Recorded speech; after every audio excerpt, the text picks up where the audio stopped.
Buddy, so today we are going to study Carnot engine. यहाँ से आपके पास 5 to 6 mark का क्वेश्चन पक्का आता ही आता है, ठीक है. तो ये इम्पॉर्टेंट टॉपिक है.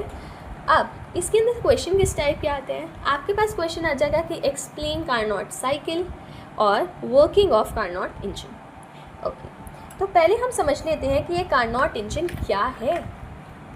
तो कार्नोट इंजन ये एक हीट इंजन होता है. ये बहुत अच्छा हीट इंजन होता है. क्यों? क्योंकि ये 100% एफिशिएंसी आपको देता है, ठीक है. अब हीट इंजन क्या होता है? ये it is a machine that converts heat energy to mechanical energy. जान लेते हैं कि कैसे होता है. तो इसके लिए आपको एक हाई टेम्परेचर रिजर्वायर चाहिए, इंसुलेटिंग स्टैंड चाहिए और एक लो टेम्परेचर रिजर्वायर चाहिए और एक सिलेंडर जिसके अंदर आपका वर्किंग सब्सटेंस आएगा. वर्किंग सब्सटेंस गैस भी हो सकती है, लिक्विड भी हो सकती है. इसमें एक मूवेबल पिस्टन भी लगी होती है. इस सिलेंडर के जो बाहर की जो ये वाली वॉल्स होती हैं, they are made up of a non conducting material and they are non conducting. और जो इसका जो बेस होता है, it is made up of a conducting material and it is conducting. Okay, अब स्टेप 1, सबसे पहले आप अपने सिलेंडर को लोगे और अपने सिलेंडर को आप रख दोगे हाई टेम्परेचर रिजर्वायर पे.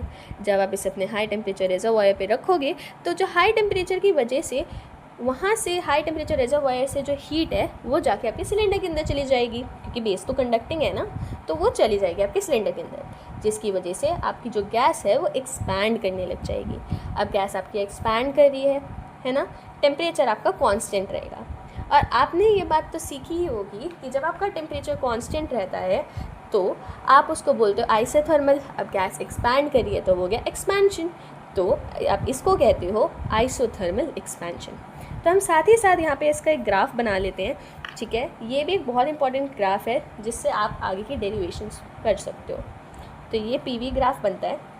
अभी जैसे मैंने आपको बताया कि आइसोथर्मल एक्सपेंशन होगा तो उसकी वजह से प्रेशर आपका डिक्रीज़ हो जाएगा और वॉल्यूम आपकी इंक्रीज़ हो जाएगी, ठीक है.